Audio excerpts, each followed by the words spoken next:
जी हाँ, नमस्कार साथियों। तो कैसे हैं आप लोग?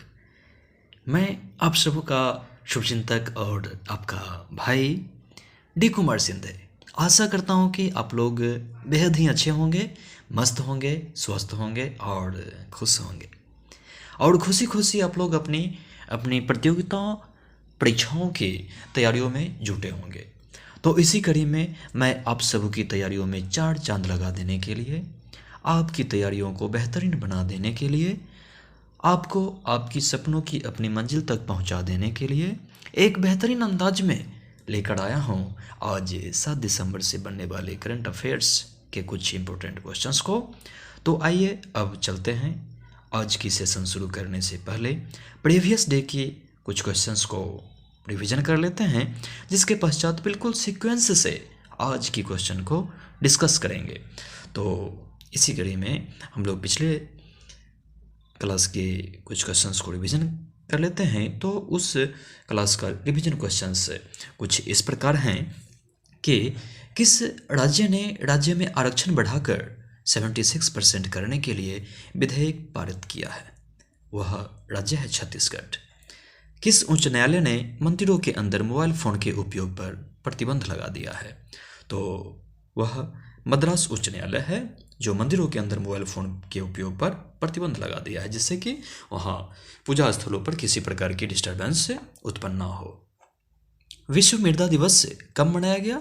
तो ये 5 दिसंबर को मनाया गया है। किस केंद्र शासित प्रदेश में देश का सबसे बड़ा अंतर्राष्ट्रीय योग केंद्र है? तो यह जम्मू कश्मीर में है। किस देश ने दिसंबर 2022 के लिए यूएनएससी की अध्यक्षता ग्रहण की है? तो यह भारत देश ने की है। अमेरिका में द एमिसरी ऑफिस अवार्ड से किसे सम्मानित किया गया है? तो श्री श्री रविशंकर जी को सम्मानित किया गया है। इसाक हर्जोग किस अरब देश की यात्रा करने वाले पहले इजरायली राष्ट्रपति बने हैं? तो बहरीन देश के यात्रा करने वाले पहले इजरायली राष्ट्रपति बने हैं। एशिया के सबसे पुराने stock exchange Bombay stock exchange BSE से डिनोट करते हैं, जिसे कि नए MD एंड CEO कौन बने हैं? तो सुंदर रमन राममूर्ति जी बने हैं। तो ये तो दोस्तों हैं 6 दिसंबर से संबंधित करंट अफेयर्स का सेशन में मैंने आप लोगों को साझा किया था, ठीक है। उसी सेशन का रिवीजन क्वेश्चंस है। तो अब आगे हम लोग बढ़ते हैं और एकदम सीक्वेंस से देखते हैं 7 दिसंबर के क्वेश्चंस को। तो ये क्वेश्चंस नंबर 1 है, जो 7 दिसंबर से संबंधित है। तो परिवहन के किस साधन के लिए डिजी यात्रा सुविधा का उद्घाटन किया गया है?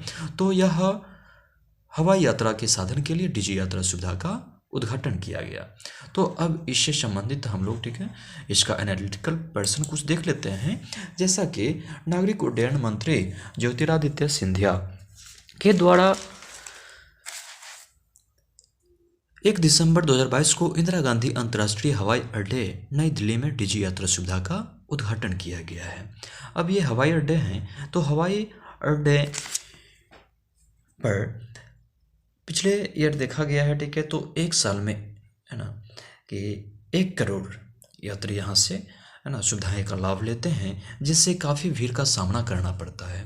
तो उसी सभी भीड़ को कम करने के लिए यह डिजी यात्रा फैसिलिटी मुहैया कराई गई है यात्रियों के लिए, जिसके माध्यम से फेस रिकॉग्निशन के माध्यम से ही बोर्डिंग पास मिल सके यात्रियों को, और भीड़ ज़्यादा लगने की संभावना उत्पन्न न हो सके। तो यह सुविधा बेंगलुरु, वाराणसी और दिल्ली सहित देश के 3 हवाई अड्डों पर शुरू की गई है। डिजी यात्रा हवाई अड्डों की विभिन्न चौकियों पर चेहरे की पहचान तकनीक के आधार पर हवाई यात्रियों के संपर्क रहित प्रसंस्करण की सुविधा प्रदान करती है। जैसा कि ये विभिन्न चौकियों पर, ठीक है, यहाँ वहाँ जहाँ तहाँ, ठीक है, विभिन्न जगहों पर कैंप लगाया जाएगा, ठीक है। उस कैंप के माध्यम से, ठीक है, इस प्रकार से वहाँ पे फेस रिकॉग्निशन के लिए ये डिजी यात्रा फैसिलिटी प्रदान की जाएगी, जहाँ से सभी लोग अपनाएंगे, ठीक है, फेस रिकॉग्निशन को करेंगे और फिर इस अनुसार से आगे की ओर बढ़ते रहेंगे, उनको बोर्डिंग पास मिलती रहेगी और वो इस प्रकार से अपनी यात्राओं को सुविधाजनक बना सकते हैं, ठीक। तो अब इस प्रकार की ही व्यवस्थाएं, इस प्रकार की ही सुविधाएं देने वाले 2018 में भी ठीक। एक एयरपोर्ट थी, वह एयरपोर्ट सिंगा एयरपोर्ट थी, जहाँ पे बस सेम इसी प्रकार का फैसिलिटी वहाँ भी मुहैया कराया गया था। ठीक। तो उसी प्रकार से हमारे भारत में भी, ठीक है, अब ये इंदिरा अंतर्राष्ट्रीय हवाई अड्डे जो हैं, ठीक है, नई दिल्ली में, यहाँ भी इस प्रकार की सुविधा को दिया जा रहा है। अब इस सुविधा के माध्यम से, ठीक है, हमारे जितने भी हवाई यात्री होंगे, ठीक है, जिनको यहाँ से काफ़ी सुविधा प्रदान हो सकती है। तो अब आइए आगे देख लेते हैं कि ये इंदिरा गांधी अंतर्राष्ट्रीय हवाई अड्डा है। तो इंदिरा गांधी हवाई अंतर्राष्ट्रीय अड्डा की कुछ थीम है और कुछ टारगेट है, उस टारगेट को देख लेते हैं। क्योंकि single use plastic free Indira Gandhi अंतर्राष्ट्रीय हवाई अड्डा ही है जो इस प्रकार के वो शुरू किए हैं, और इनके टारगेट है कि 2030 तक जीरो कार्बन बनने का लक्ष्य भी इन्होंने रखा है, जिससे ये अचीव करने के लिए single use plastic free usages product का यूज ये लोग कर रहे हैं।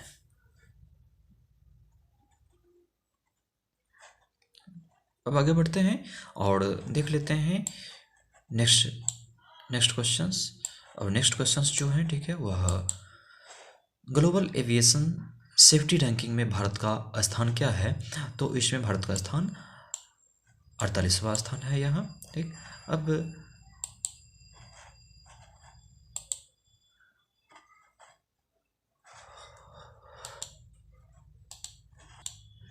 अंतर्राष्ट्रीय नागरिक उड्डयन संगठन ICAO द्वारा वैश्विक विमानन सुरक्षा रैंकिंग में भारत अपने उच्चतम स्थान पर पहुंच गया है, जो 48वें स्थान पर है। देश 4 साल पहले 102वें स्थान पर था और प्रमुख सुरक्षा उपायों के प्रभावी कार्यान्वयन के मामले में भी यह 85.49% तक सुधरा है। तो अब इससे संबंधित ये 48वां स्थान पे है। तो ये अपना इंडिया जो है वह 107 रैंक पर भूखमरी सूचकांक में हंगर इंडेक्स के माध्यम से यदि देख लेते हैं कि अपना इंडिया का क्या रैंक है, तो 107 है। अब पर्यावरण सूचकांक इन्वायरमेंट परफॉर्मेंस इंडेक्स के अकॉर्डिंग यदि देखते हैं तो इंडिया का रैंक 180 है। क्लाइमेट चेंज के माध्यम से देखते हैं तो ये रैंक अपनी इंडिया की रैंक 8वीं है। जलवायु प्रदर्शन सूचकांक में इंडिया का रैंक 8वीं, और हैप्पीनेस इंडेक्स और जेंडर इक्वलिटी इंडेक्स में, ठीक है, 186वां स्थान है इसका। ठीक है। और इसमें टॉप पे फिनलैंड है जो यूरोपियन कंट्री है यह। ठीक। उसके बाद है पीस इंडेक्स में भी, ठीक है, ये 135वें स्थान पे हैं। और ये फिर हैं प्रेस फ्रीडम में भी ये 150वें स्थान पे हैं। ठीक, अपना इंडिया। और इसमें टॉप पे नॉर्वे हैं, और ये gender equality index and peace index में टॉप पे आइसलैंड है। तो अब इसके बारे में भी जान लिया। ठीक है। तो आगे बढ़ते हैं और नेक्स्ट क्वेश्चंस के बारे में जानने की कोशिश करते हैं। तो ये नेक्स्ट क्वेश्चंस जो है वो थर्ड क्वेश्चन है, और ये थर्ड क्वेश्चन यह है कि दिसंबर 2022 में 6ठी वंदे भारत ट्रेन का उद्घाटन किस शहर में किया जाएगा। तो यह उद्घाटन किया जाएगा नागपुर में। ठीक। डी इसका ऑप्शन राइट है, जो नागपुर महाराष्ट्र में अवस्थित है। तो अब इससे संबंधित कुछ एनालिटिकल पर्सन को देख लेते हैं। तो ये एनालिटिकल पर्सन जो है, ठीक, वह कुछ इस प्रकार है कि 5 वंदे भारत ट्रेन के बाद अब 6वीं भारत ट्रेन का उद्घाटन किया जाएगा। 6वीं Vande Bharat train semi high speed train है जो बिलासपुर और नागपुर के मार्ग पर संचालित होगी। 6वीं वंदे भारत ट्रेन का उद्घाटन भारत के प्रधानमंत्री नरेंद्र मोदी द्वारा 11 दिसंबर को किया जाएगा।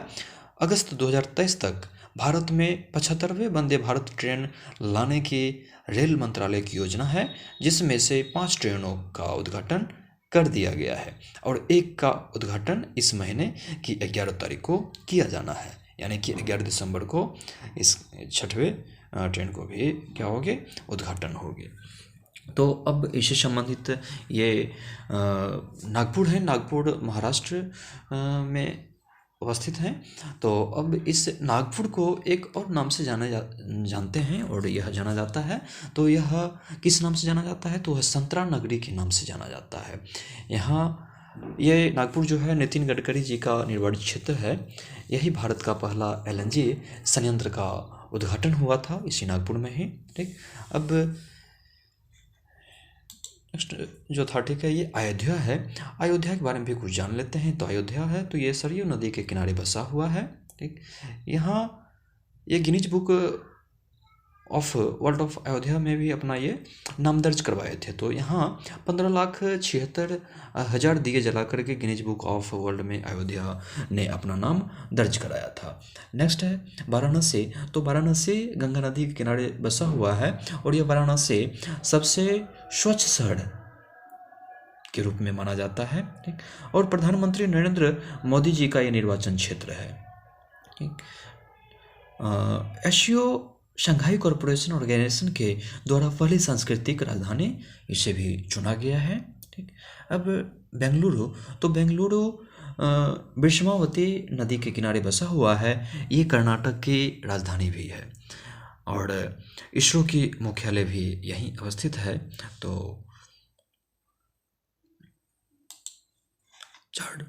खबरों में रहा शेमरू ज्वालामुखी किस देश में स्थित है। तो ये इंडोनेशिया देश में स्थित है। ठीक, अब इंडोनेशिया देश में स्थित है तो इससे संबंधित भी कुछ एनालिटिकल प्रश्नों को देख लेते हैं कि इंडोनेशिया के जावा द्वीप में शेमेरू ज्वालामुखी फटना शुरू हो गया है।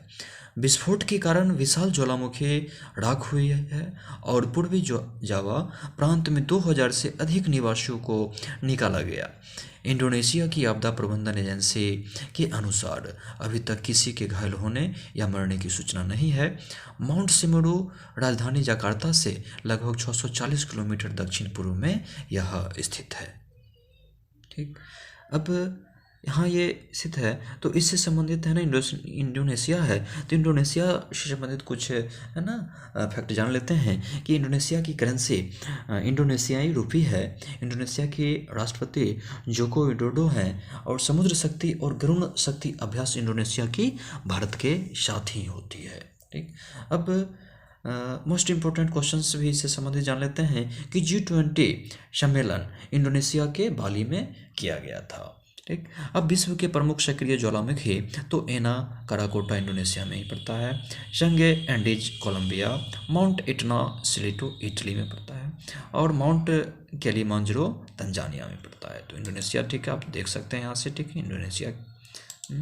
और नेक्स्ट क्वेश्चन देखते हैं। तो बीएसएफ स्थापना दिवस परेड 2022 किस राज्य में आयोजित की जाएगी। तो यह पंजाब में आयोजित की जाएगी और इसकी जो इससे बनने वाले कुछ एनालिटिकल प्रश्न है, ठीक है, उसे भी हम लोग देख लेते हैं। तो एनालिटिकल प्रश्न में यहाँ पे सीमा सुरक्षा बल की 58वीं स्थापना दिवस परेड 4 दिसंबर 2022 को गुरु नानक यूनिवर्सिटी कैंपस अमृतसर में आयोजित हुई है। ठीक, यह पहली बार है कि बीएसएफ का स्थापना दिवस परेड पंजाब में और दूसरी बार राष्ट्रीय राजधानी के बाहर आयोजित किया जाएगा। परेड में महिला प्रहरी टुकड़े, ऊंट बैंड और पर्वतीय टुकड़ी सहित 12 फुट का दल शामिल होगा। तो इसकी स्थापना जो हुई थी वह बीएसएफ की स्थापना वह 1965 में हुई थी, 1 दिसंबर 1965 को। बीएसएफ के महानिदेशक जो हैं वह पंकज कुमार हैं। इसकी मोटो क्या है तो इसकी मोटो के बारे में भी जान लेते हैं। तो ड्यू टू अनटू डेथ, जीवन पर्यंत मृत्यु। 3 कृषि कानून के विरोध में प्रस्ताव लगाने वाले राज्य पहला, ठीक है, ये हमारा पंजाब ही है, पंजाब। अब चंडीगढ़ में भगत सिंह एयरपोर्ट भी अवस्थित है। अब लोक मिलनाई योजना की भी शुरुआत की गई थी यहीं से। क्लियर है। अब यहाँ पे दिया गया है कुछ इस प्रकार से फैक्ट को, तो उस ऑप्शंस को भी देख लेते हैं। यहाँ पे हरियाणा दिया गया था, हरियाणा के बारे में, ठीक है, हम लोग कुछ जान लेते हैं कि हरियाणा गीता महोत्सव का आयोजन किया गया था हरियाणा में ही। ठीक, अब गुरुग्राम में दुनिया का सबसे बड़ा सफारी पार्क बनने जा रहा है। ठीक, अब नेक्स्ट है मध्य प्रदेश। तो मध्य प्रदेश के बारे में जान लेते हैं कि मध्य प्रदेश ग्वालियर के पहले ड्रोन मेले का आयोजन किया गया था यहाँ। ठीक, नेक्स्ट उत्तर प्रदेश। तो उत्तर प्रदेश में ग्रेटर नोएडा में नॉर्थ इंडिया का पहला डेटा सेंटर की स्थापना की गई है। ठीक, अब आगे की ओर बढ़ते हैं और आगे की ओर बढ़ने के पश्चात हमें एक नई क्वेश्चंस मिल रहा है, ठीक है। जिस नए क्वेश्चंस की भी बात कर लेते हैं, तो नई चेतना अभियान किस केंद्रीय मंत्रालय द्वारा शुरू किया गया है? तो नई चेतना अभियान जो है, ठीक है, वह ग्रामीण विकास मंत्रालय के द्वारा इसकी शुरुआत की गई है, ठीक। तो ग्रामीण विकास से संबंधित भी, ठीक है, एनालिटिकल पर्सन्स हैं, ठीक है, उस एनालिटिकल पर्सन्स को हम लोग देख लेते हैं, ठीक है। तो वह एनालिटिकल पर्सन्स जो हैं, ठीक है, वह कुछ इस प्रकार हैं कि नई चेतना अभियान ग्रामीण विकास मंत्रालय शुरू किया गया है। यह सभी राज्यों में राष्ट्रीय ग्रामीण आजीविका मिशन के तहत शुरू किया गया एक अभियान है। इसका उद्देश्य महिलाओं को हिंसा के पहचानने और रोकने और उन्हें उनके अधिकारों के बारे में जागरूक करने के लिए तैयार करना है। और इन लोगों का एक अभियान भी है, इन लोगों का एक नारा भी है कि सहेंगे नहीं कहेंगे। और इसके माध्यम से महिलाओं द्वारा एक पहल शुरू की गई, जो कि मैंने आपको बताया ही कि सहेंगे नहीं कहेंगे, ठीक। और यहाँ के जो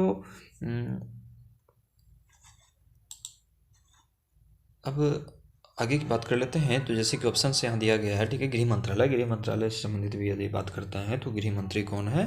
यहाँ के गृह मंत्रालय के गृह मंत्री अमित शाह जी हैं, जो कि श्रीनगर में स्टैच्यू ऑफ पीस का अनावरण इन्होंने किया था, ठीक। नेक्स्ट है स्वास्थ्य और परिवार कल्याण मंत्रालय। स्वास्थ्य और परिवार कल्याण मंत्रालय के जो मंत्री हैं, ठीक है, वो मनसुख मंडाविया हैं, जो रक्तदान अमृत महोत्सव का इन्होंने ही अनावरण किया था, जो नरेंद्र मोदी के जन्मदिवस पर इन्होंने किया था।